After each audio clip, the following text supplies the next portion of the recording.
Good afternoon, everyone, and welcome to the Recovery Support Services RSS Echo, brought to you by Beeville, Texas. Thank you all for joining us today. My name is Shreya Prasanna, and I will be facilitating today's session. Please know that we are recording these sessions for later distribution. Please know that your names do not appear on the recording of this session, nor does anything listed in the chat. A few quick announcements before we begin. To help us with our attendance, please enter your name, affiliation, and email into the chat function to help with the record keeping. To access the chat feature, click on the speech bubble icon at the navigation bar at the bottom of your window. If you join by phone only, note that we may call you after the session to confirm your attendance. We appreciate your support in helping us fully capture this record. We invite everyone to speak, but ask that you stay muted unless you're speaking. To mute and unmute, select the microphone icon on the bottom left of your screen if you've joined on computer. Or if you join by phone, use *6. You can also communicate with the chat feature to raise questions and share comments. We love to see everyone's faces. So if you're comfortable and able, we encourage you to join by video, especially for the discussion session of our Echo today. Please note that no protected health information is allowed in either the chat or the discussions. During and after the session, the RSS Echo team will send out a link to an evaluation of the session. All participants filling the survey out will be automatically entered into a raffle for a $30 Walmart gift card. So please go ahead and participate. Our didactic today is about peer specialist and training and certification process. Following that, we will discuss a case from Thriving United. We will start with introductions, followed by didactics, announcements, the case presentation, and open discussion. Thank you again for joining us today. In the spirit of all teach, all learn, we encourage you all to share your experiences, questions, and insight in today's conversation. So we'll do some introductions. We'll start with our hub team here. Richard. Hello, everyone. Welcome. Richard Hamner. I'm with the program manager with Be Well, Texas, and one of the hub team members for our Echo today. So welcome. I'm glad to see everyone here. Thank you so much. Sean? Hey, happy Wednesday, everybody. Sean Wright here. I'm a volunteer subject matter expert for the hub team and also program director at Abilene Recovery Council. Thank you so much. Adrian, Dr. Adrian Lindsay. Hi, everyone. Adrian Lindsay, Director of the Center for Substance Use Training and Telementoring. Thanks for being here. Thank you so much for joining us. Robert Sepulveda. Can you please unmute yourself? Oh, thanks.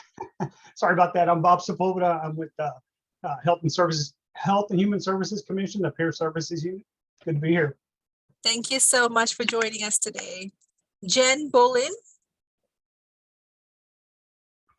Hello, I'm Jen Bolin with Thriving United Peer Support Director. I've also got Bianca Carrico here. She's one of our peer support specialists. Thank you so much for joining us. Do we have Felicia Mason? She's not with us. She wasn't able to make it. Oh, okay, no problem. Thank you so much for letting me know. All right, so we will now move on to didactics. Bob, whenever you're ready to share, okay, please go ahead. All right, and did you by any chance give an introduction or anything? Yeah. No, you can introduce your okay slides. Yes. Sorry, I couldn't find the password. Okay, no problem. No problem. Oh, we're a little late. All right. Let's see. Let me share my screen.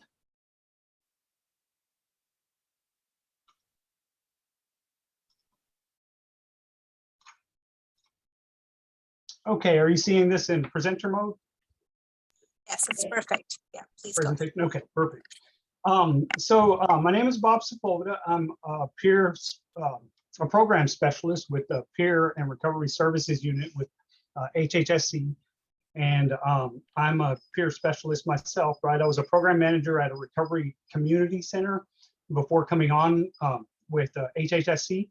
I was a peer specialist and a peer specialist supervisor. I'm a person with lived experience in recovery, and I got into this work because I was just a person in recovery in a different field, and I felt like it was real limited in a lot of ways as to how I could help support other folks in recovery. I was really compelled to do that, and I just felt like there was a better way, and went into I pursued addictions counseling as that pathway at first, but then found peer support, and that role helped me to achieve the goal that I had in mind.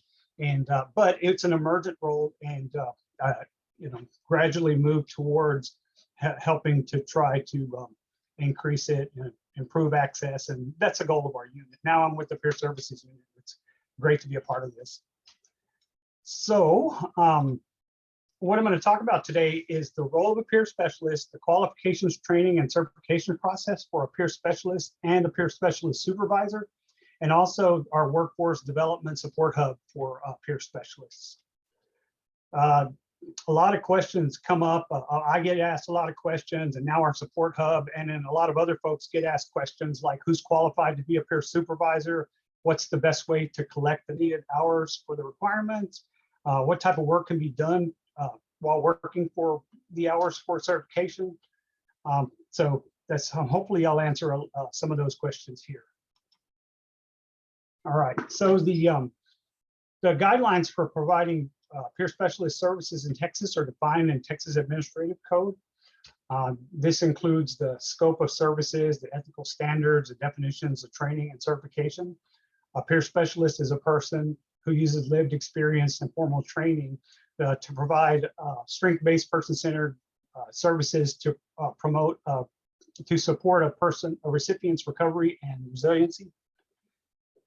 Lived experience for a peer specialist is defined as experiencing significant life disruption due to the person's own mental health condition and/or substance use disorder, and now they're in recovery.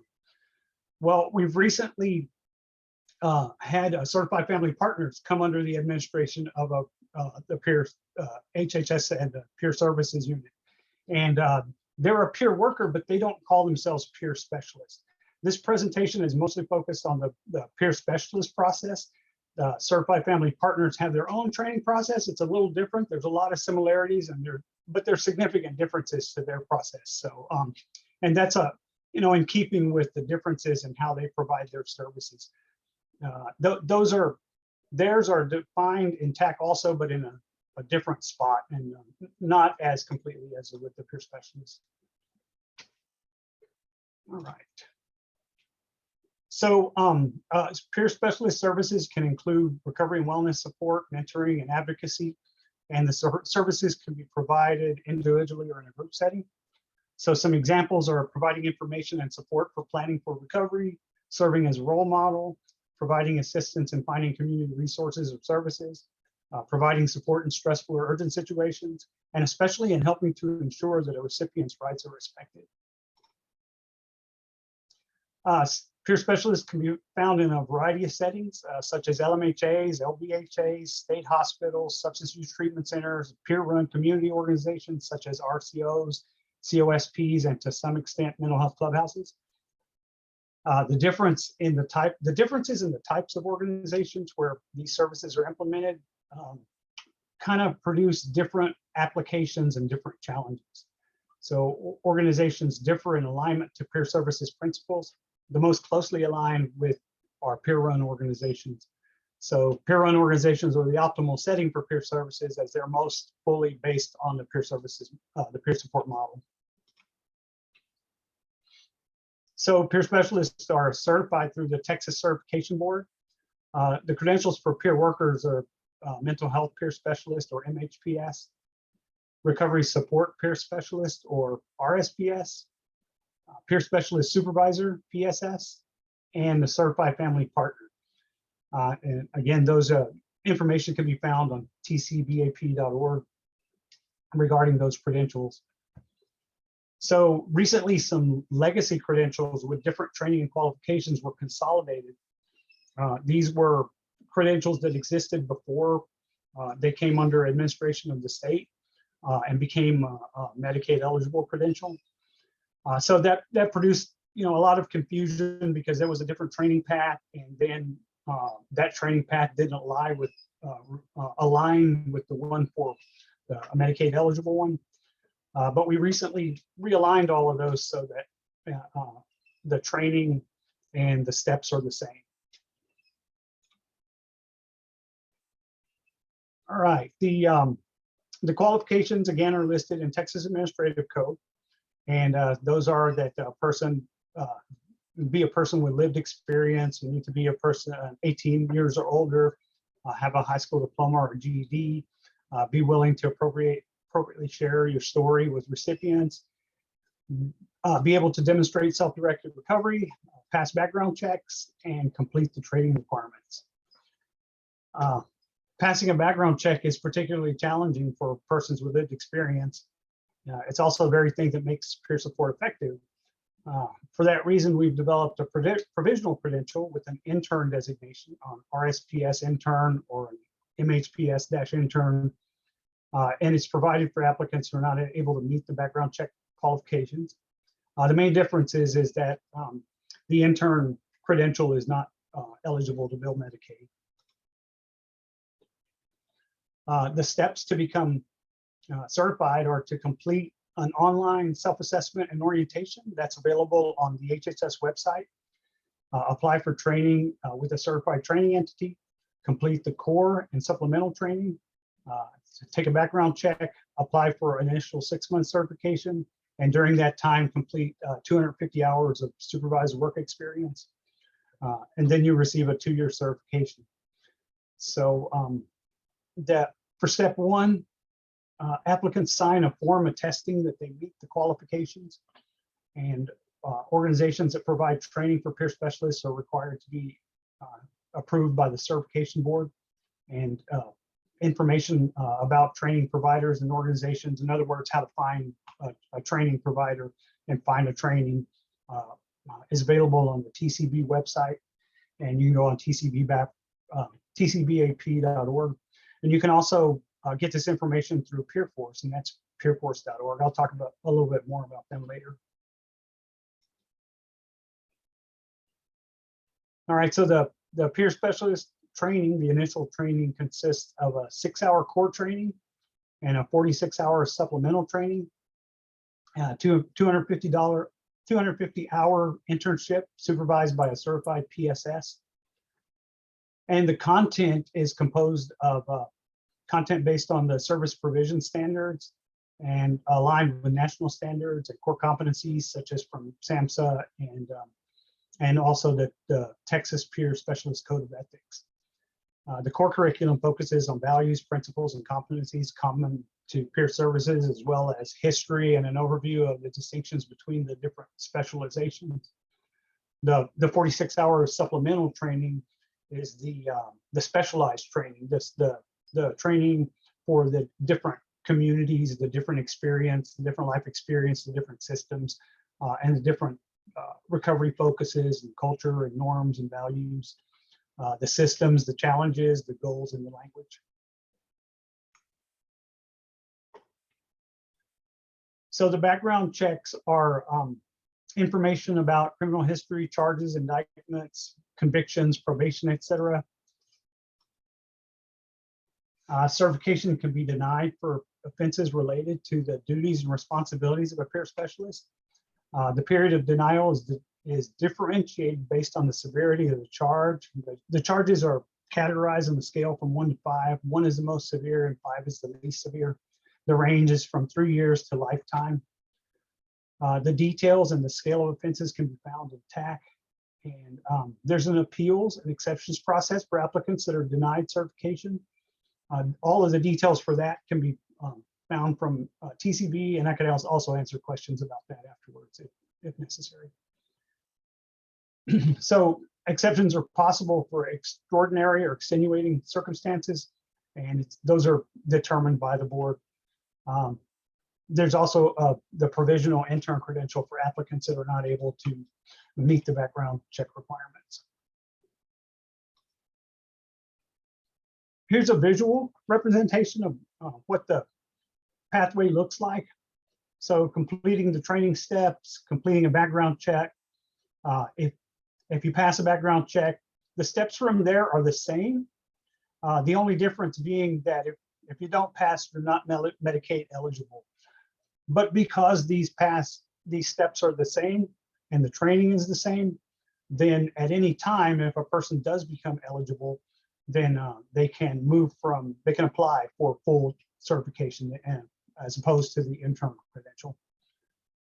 And the intern credential, like the regular credential, is a 2-year credential, and renewal is available every 2 years. So the process for renewal is to apply to TCB, obtain 20 continuing education hours. If a person is a supervisor and they take supervisor continuing education, that's applicable to the peer specialist recertification process. CU hours have to be from an approved provider.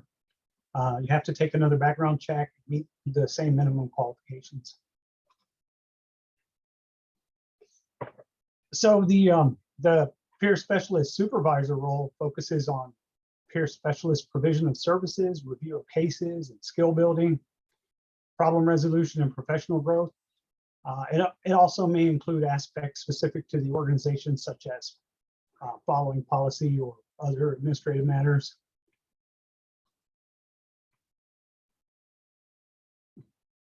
And it must occur once weekly during the first 6 months, and then once monthly during the full 2-year certification, and more frequently as needed. Peer specialist supervision can be provided individually or in a group, face-to-face or via teleconference, and include observation of the peer specialist providing the services. So there's some requisite credentials for becoming a peer specialist supervisor. The first group are sort of clinical or licensed professionals. The second group must be supervised by one of these two, a qualified credential counselor or LPHA. So QMHP can supervise, but they must be supervised by a QCC or an LPHA. And there's a credential for a peer specialist that's not one of these other professionals that wants to become a peer supervisor. I was one of those. And that's a QPS, and again with a QCC or an LPHA supervising. All of the details are intact, and I can answer questions about this afterwards too. The minimum qualifications are to hold the requisite credentials, to pass a background check, to meet the training requirements, and then to be certified as a peer specialist supervisor. The process is to apply to TCB. You have to have an ID, of course, and sign the ethics statement, obtain a background check, meet the minimum qualifications, and there's an appeals process for that too. This is renewed every 2 years, same application process. The CE requirements are six hours, and they have to be from an approved provider. Background check and meet the minimum qualifications. And so we developed a workforce support hub for guidance for everyone through this process. And that's our support hub, PeerForce. They have guidance through the training and certification process. And you can start accessing them by going onto the PeerForce website and registering there. Or just emailing them at support@peerforce.org. They also provide connection with supervision placements in the communities. And they have continuing education postings. They have, for some, there's some limited financial assistance for training, background checks, and fees. They have a great information resource library page, a wiki, if you would. They have a job postings board. And they also have a peer community online forums coming. Right now, they have a group on Facebook, but eventually I think they're going to have their own dedicated space for that. So here's the links to the websites to access more information, our website and the TCV website and the PeerForce website. And sorry to rush through that. I know we have limited time. Hopefully I hit the right mark.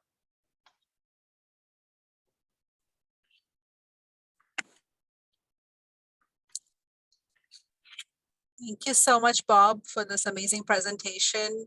I was wondering if the learning community has any questions or any comments on this.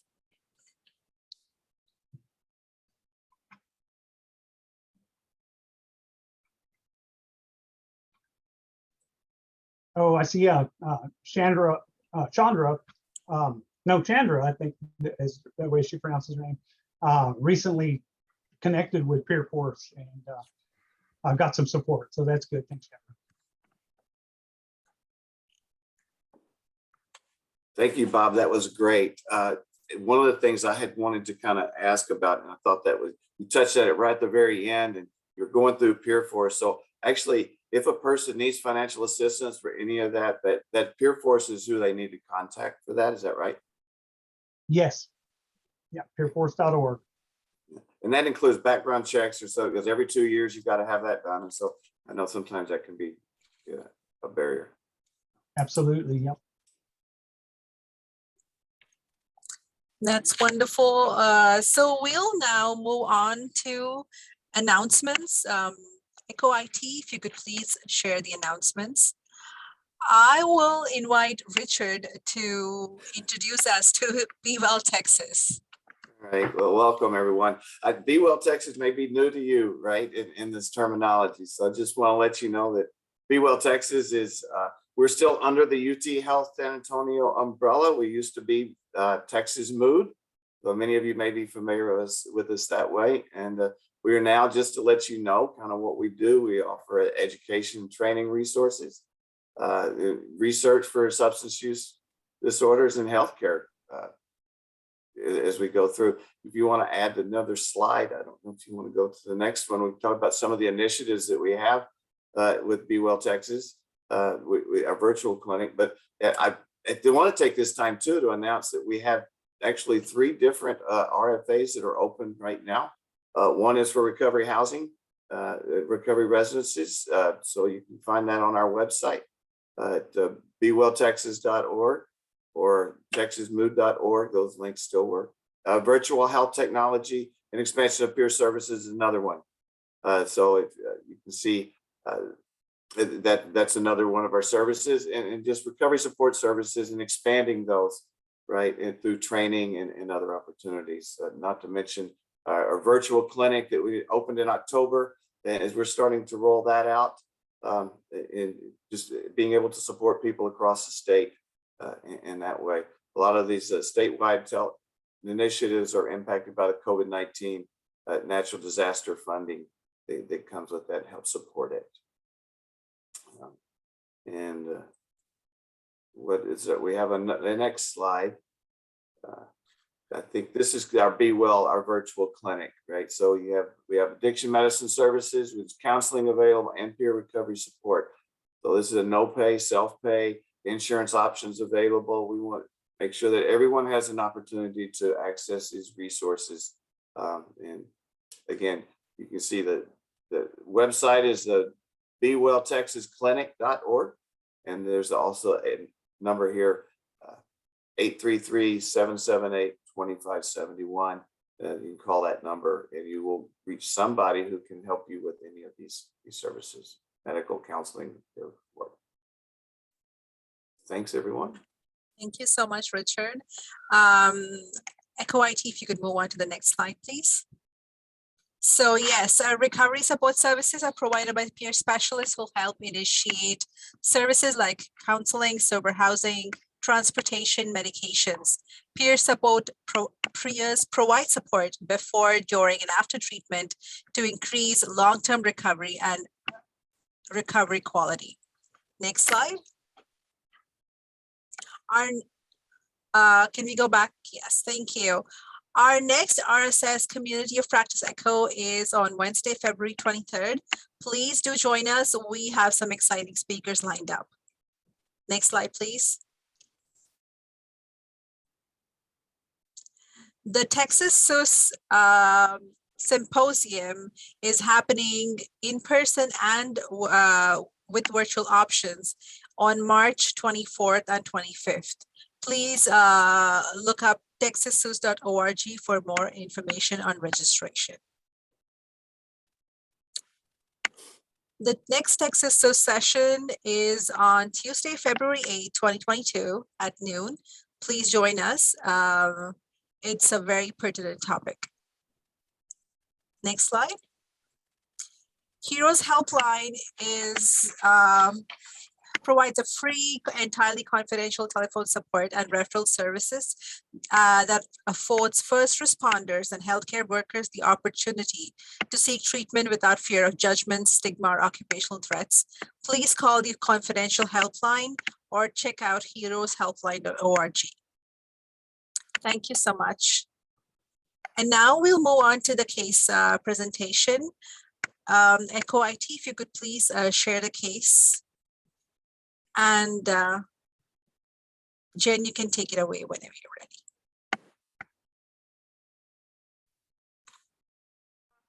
ready. Okay, let's see.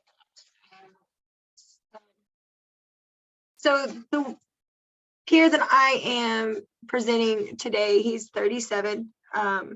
He is in one of our homes. Our situation is our peer has been in peer services for 7 months. He was a walk-in seeking help in beginning his recovery journey. Fresh out of treatment, he needed assistance locating sober living, connecting to the recovery community, obtaining a driver's license, and seeking employment. He has worked on a regular basis with his peer specialist. He saw that the sober living he originally went into could be a detriment to his recovery and asked to be on the waiting list for our peer supportive recovery residents. He was able to move into our Angel Haven 2911 in October. He is living his recovery program, working and participating in the recovery community. We would like to continue to see him grow and living his recovery by becoming a peer leader in his home and in the recovery community. Our question is, our peer is succeeding in his recovery life. How do we help him move from success to thriving? What actions can we take to encourage him to grow as a peer leader? Would it be appropriate or ethical to offer incentives for him to begin to lead peer groups?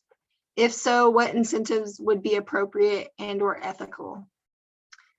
One of the options we came up with his peer specialist is to rearrange his schedule to begin facilitating the peer groups at his home on the weekends, and in doing so, asking him to assist.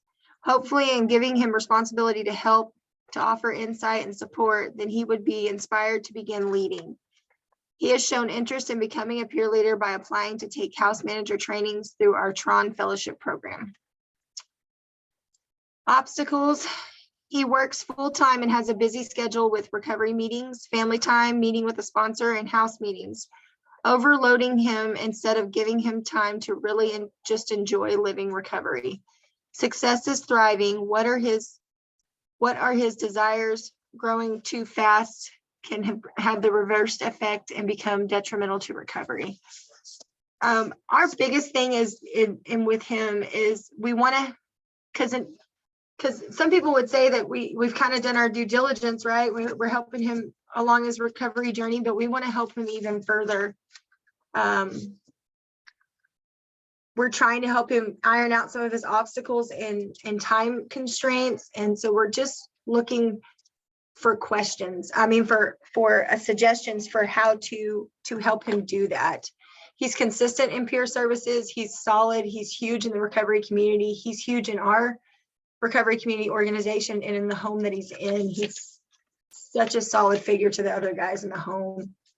So we're curious and asking for suggestions and other options to help him just thrive.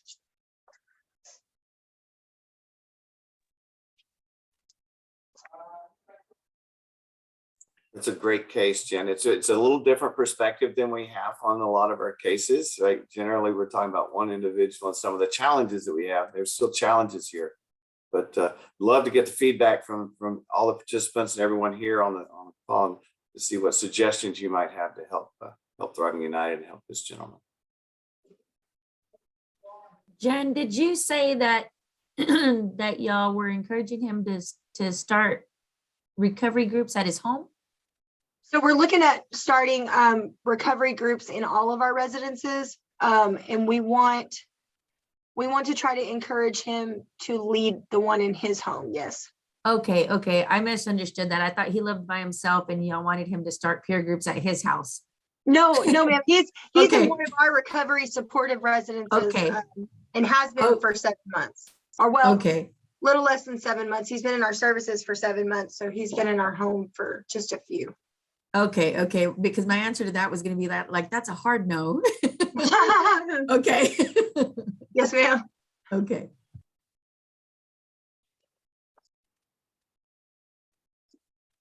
I can see where Bob had a question there. So it's just, is this something that he wants to do? And it sounded like maybe you said that in the description, but we might have missed it. So he has said that he wants to, he's doing our Tron fellowship training and to possibly one day be a house manager.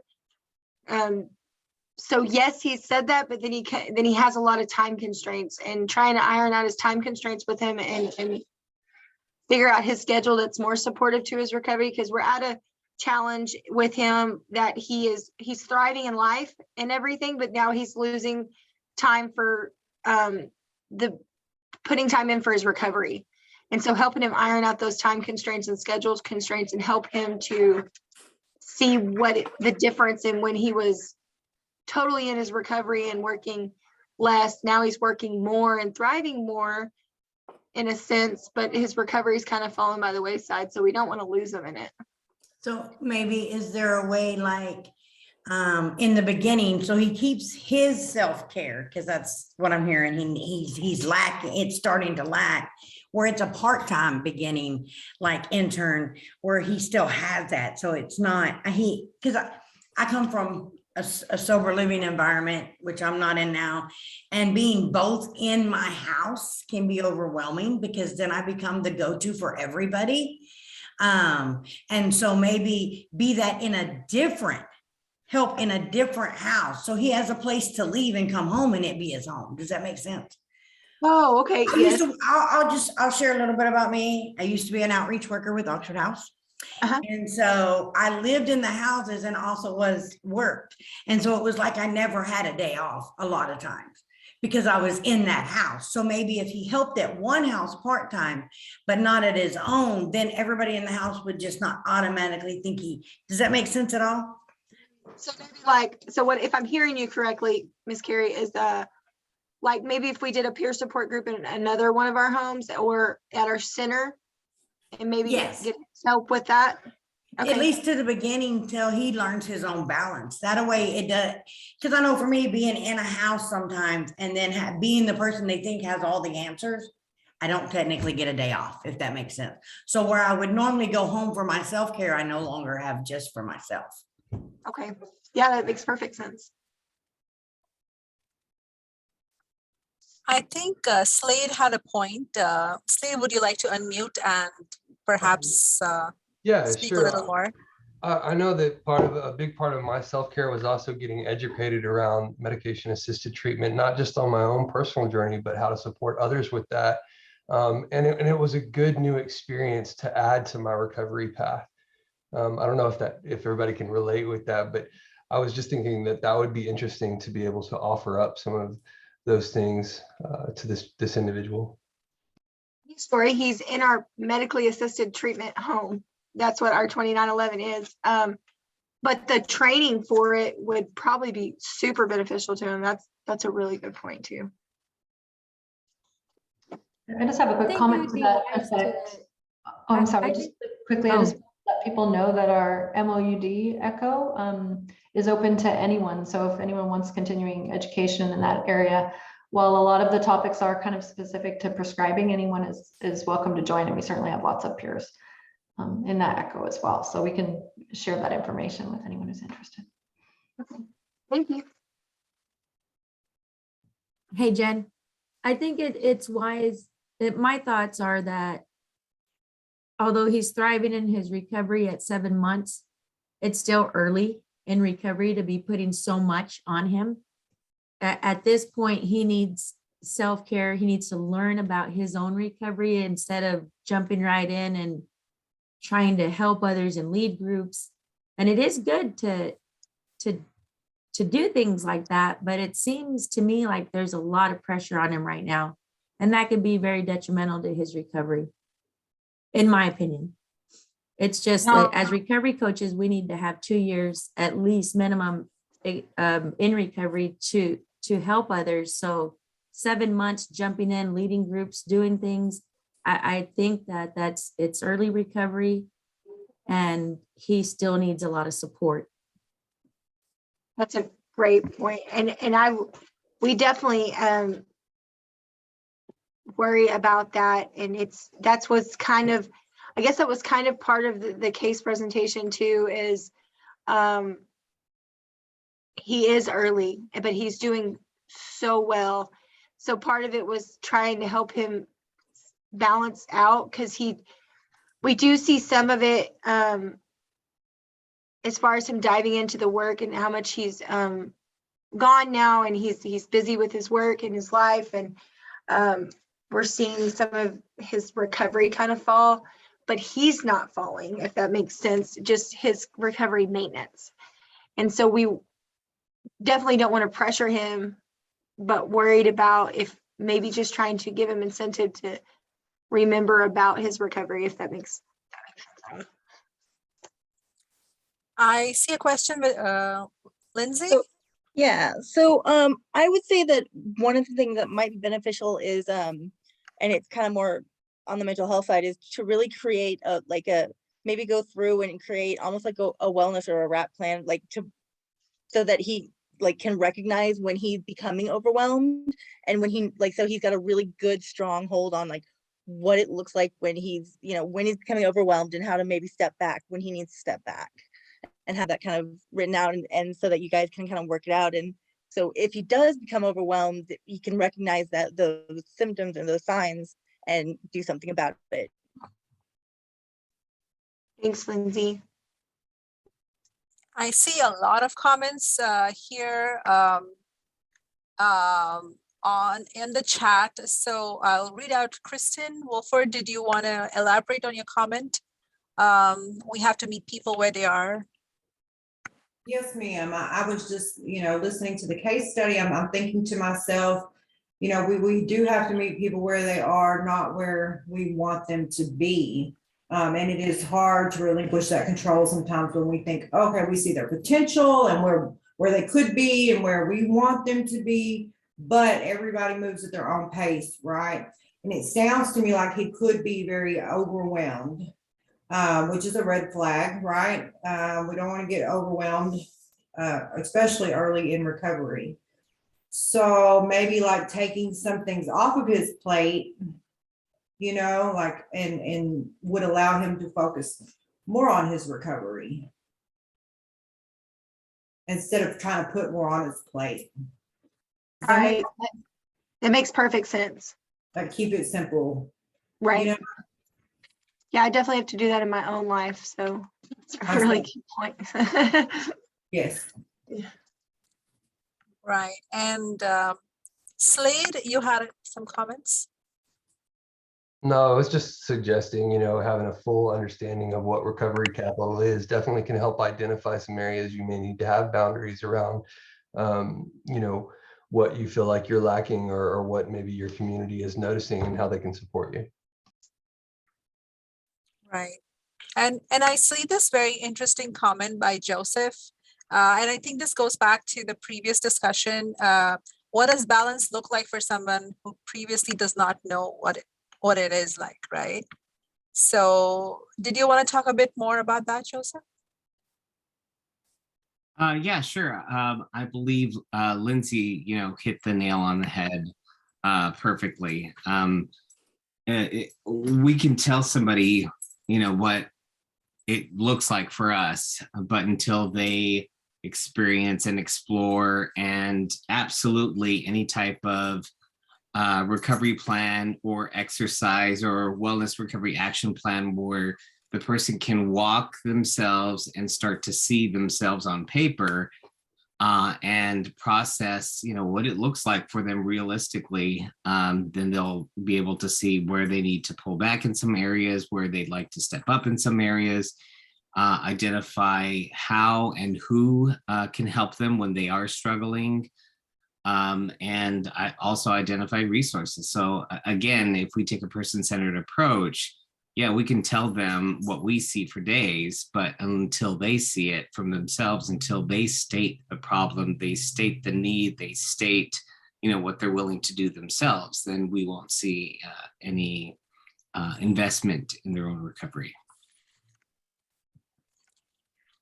Thank you. And I see another question from Carrie.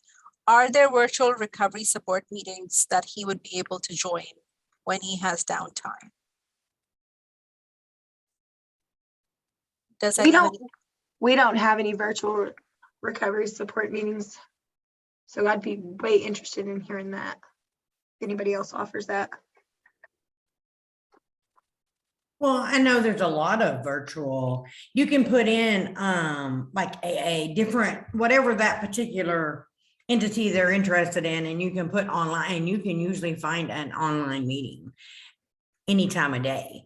And those are just really great just to have for anybody, you know what I mean? Like I've been putting together a new resource for lists, and a lot of them have in person and then they have the online slots.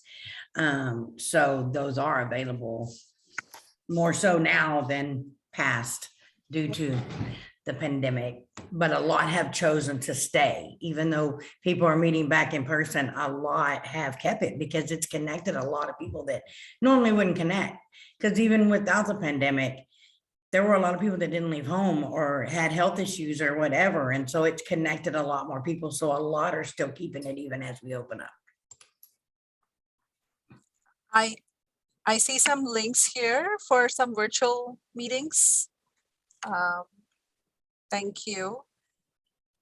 And Sean brought up a very interesting comment here about what does thriving actually mean? Did you want to elaborate on that, Sean? Oh, I was just kind of curious what the definition would be from the peer themselves. Like, how do they identify thriving? What does that look like, feel like? How do they know when they get there? So very similar to what Joseph was saying. How do they visualize that? And maybe they've already arrived. Maybe it's a different form of thriving than what I would define as thriving, but maybe they've already reached it. Maybe they were there and now they are overwhelmed, and so they're experiencing less thriving. Just all that. Just what's their picture of it, and then how does that inform the next steps, along with certainly the recovery capital tool is a great way to revisit regularly. I think that's a great tool to remember that it's not just a one-shot thing. Like using that on an ongoing basis can help inform some of those choices and decisions as well. So yeah. And I was just gonna say, well, Lindsay, I think is who said it, somebody else mentioned it, is if they want to be a recovery, do what we do, a lot of us do. Plan it out, show them what those goals that have to be met. And since it's really 2 years, that gives them space. They don't have to do it in a day. They don't have to do it in a month. It gives them they can set the little tangible goals that they can meet as they go along. And it might help create some balance on that side instead of thinking, oh, I can do it all right now. Like I used to think, you know what I mean? So.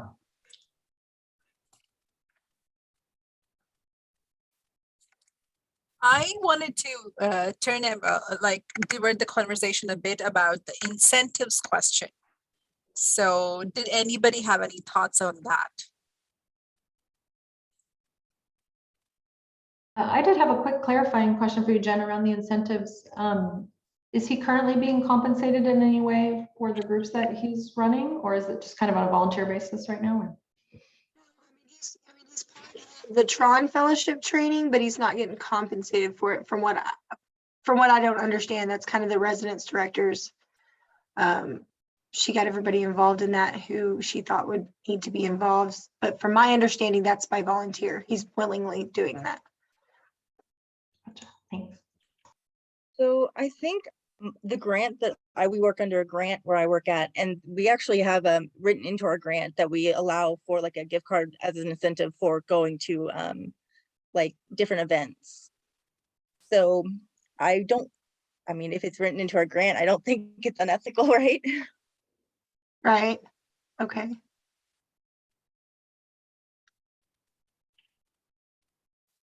Any other thoughts on incentives? One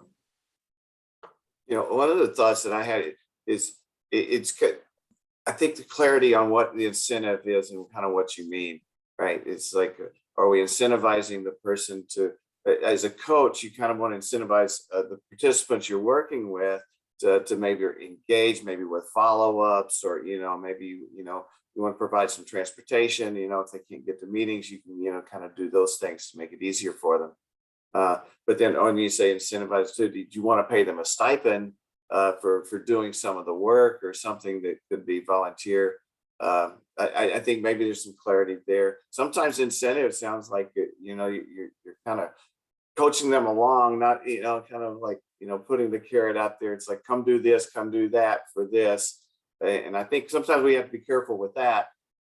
Ethically, I don't, I think it just depends on where it's coming from and kind of what the intent is when you do that. It's like, this is, you really bring up you're really getting the participants involved, because we see a lot of commonalities here in a lot of the feedback. It's been a great case to talk about. So as far as the incentives, I mean, we had talked, like, we have different incentives that we offer as, like, the GIPRA, when we're doing GIPRA follow-ups and all that kind of incentives. So mentioning incentive was kind of a broad spectrum kind of mention, just to see if we had options for incentives of different kinds. We want all of our angels and participants to eventually get, in a perfect world, all of them would, participate in peer support groups and stuff like that, and lead by peers, because that's what we want to help them do, is grow to be a peer leader if that's their path, and lead by these peer groups versus our staff leading these peer groups. We just want to be able to sit in and watch them thrive. And so we didn't know what kind of incentives was ethical to offer, if any, for certain things. And so it was just kind of a broad mention of incentives and what options we had. One thought about just involving someone and helping them along. A lot of times the providers and organizations have a hard time developing their peer advisory council, and just allowing the person to volunteer and to work in that way, in that capacity, allows them to have a voice and build self-efficacy. And I think it might have been mentioned once before or some other time about just allowing this person to help build that skill set of joining in a leadership capacity and adding that to their toolkit, and they move out into the community and the world and move on. It's like, I was a part of this, I helped this. And so I see a question from Carmen. Carmen, would you like to unmute and perhaps elaborate? There's really not a lot of elaboration on it. I was just wondering, I mean, do you do that? Are you willing to do that for everybody in your homes, or would it just be the ones that you think is doing good, or you and your peers are thinking is doing well? Oh no, we hope to encourage and empower all of them, everybody in our homes, and be able to offer incentives across the board. Just presenting this case, it kind of just came up for this case, but no, we would want to do it across the board for everyone and empower and encourage them if possible. Okay, I was just curious. Yes, ma'am. So the other thing I was thinking is that like what do you consider an incentive? Could you just do something as simple as like offering food? I mean, things like that, small little things that might not be there already available, or just like little small things can also be incentives, but also really kind of going back to the, you know, the peer role is maybe kind of showing like what they were saying is modeling that for them, modeling it for the person, sorry, is, you know, really just serving as a role model and kind of giving them that your experience with it and how you feel. And maybe even if they would be willing to going along with you while you're the leader and kind of being a role model that way and modeling, you know, how it feels and how it looks and things like that. Great. Yeah, I didn't, and like incentives, that's, I guess it was kind of to get an idea if anybody offers incentives and what kind of incentives are offered. So, Because like, so you when I was a program specialist, a peer specialist, right, at Recovery Community Center, like Lindsay, we were able to offer supports that people viewed as incentives, right? And I've heard a lot of peer specialists, people in recovery, right, this in their story talk about how important that was to them and what an important part it played in them, you know, sort of bridging them over to the point where they were able to find their own incentives in just in the successes of their lives. And I'm kind of biting my tongue because I've got like a lot of ideas based on social science and research and all, but based just on peer experience, yeah, I've seen it work sometimes, and you know, depending on how it's applied. thank you. I see a comment from Joseph about policy and procedure and measurements on investments. Do you have any experience with that, Joseph? Yeah, just looking at, depending on funding and what the limitations are sometimes around that, what is allowed, what is not, but also, who's providing services. And if there comes a time where somebody is taking on a little bit too more, if they're volunteering for a position, but they're also receiving services, if they're taking on too much, and their own personal recovery is going by the wayside, what's in place to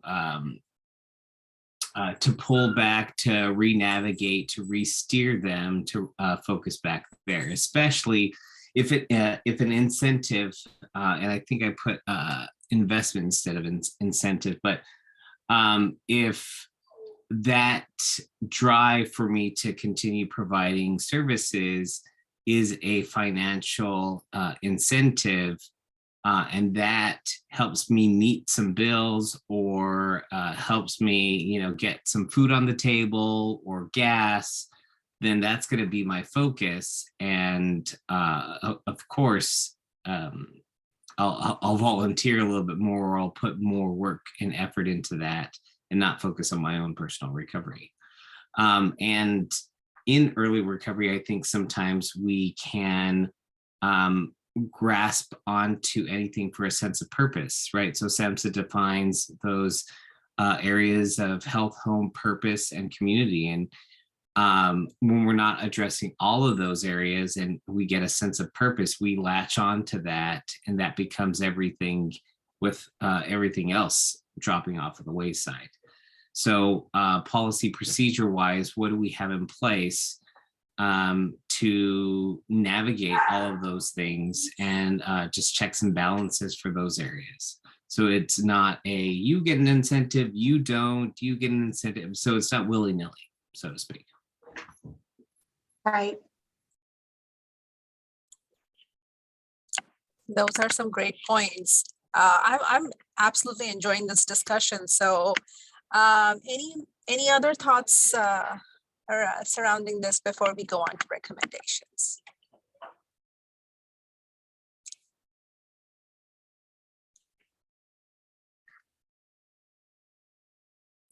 Hi, everyone. I'm Spencer. So I had the same experience that Carrie McFarland was talking about. I found myself living in a sober home environment, working in the recovery industry, becoming a little bit overwhelmed. I stepped up into a manager role in the sober home that I was at. and I would go to work and I would deal with the addicts and alcoholics all day, and then I would get off work and I had nowhere to decompress, right? I had to balance took a little while. I think the general consensus of everyone that I've heard share is that balance is very important. For me, that happens pretty organically if I allow it, if I continue to pursue, strive, focus on assisting others without having that sense of self-care, right? Without having the boundaries that are created by self-care, then it's very easy to get overwhelmed in the recovery industry because the harvest is bountiful and the workers are few. And when you put yourself out there as often as we like to do, you can find yourself, or I could find myself overwhelmed very quickly. And I had to step back. But it was just through trial and error. It was just through repetitiously stepping out there, putting myself out there, doing it one more time and seeing just, how much can I give of myself before I'm completely empty and I have to step back. So I think this was a beautiful discussion. I really enjoyed the scenario that was brought up and I really enjoyed the discussion and I'm honored to be a part of this. And it's good to see some familiar faces in here. Thanks for listening, y'all. Thank you so much. So I guess in the interest of time, let's move on to recommendations. Richard, would you please summarize? Sure, I'd be glad to.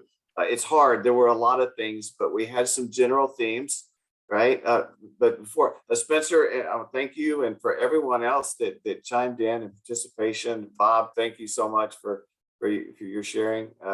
And as Joseph always, right? And Sean, all of you. So I think one of the things I want to look at and the theme was, is this what the individual wants? Has this really been discussed that way? Are these his goals? If we, possibly working with the wellness plan or the recovery capital plan, going through that assessment, helping him establish those goals and that he really wants to work for. It may be very well that this is something he really wants to do.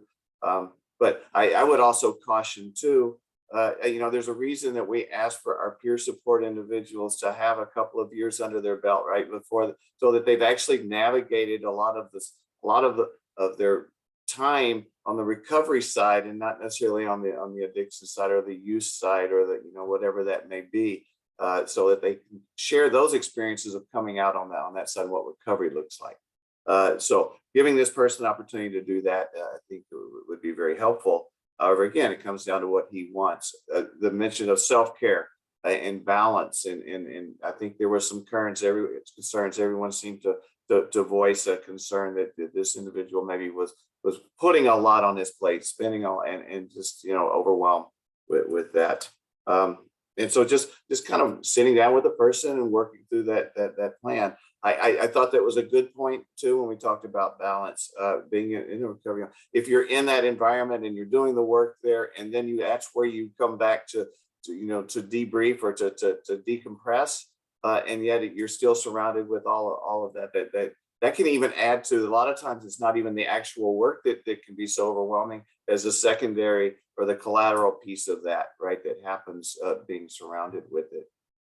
So that kind of wanted to put that out there and just thank, it was great. Thanks, Jim, for bringing this case, because in this perspective, it certainly got our wheels spinning, and I really appreciate the time and effort put into that too.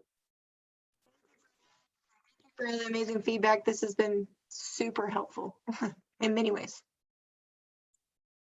Thank you so much. Thank you all today for joining today's ECHO session. As a reminder, to earn these continuing education credits, please complete the post-session survey using the link in the chat. Our next session is on Wednesday, February 23rd. We look forward to seeing you all there. Thank you so much for this amazing discussion. Have a wonderful rest of your day. Thank you.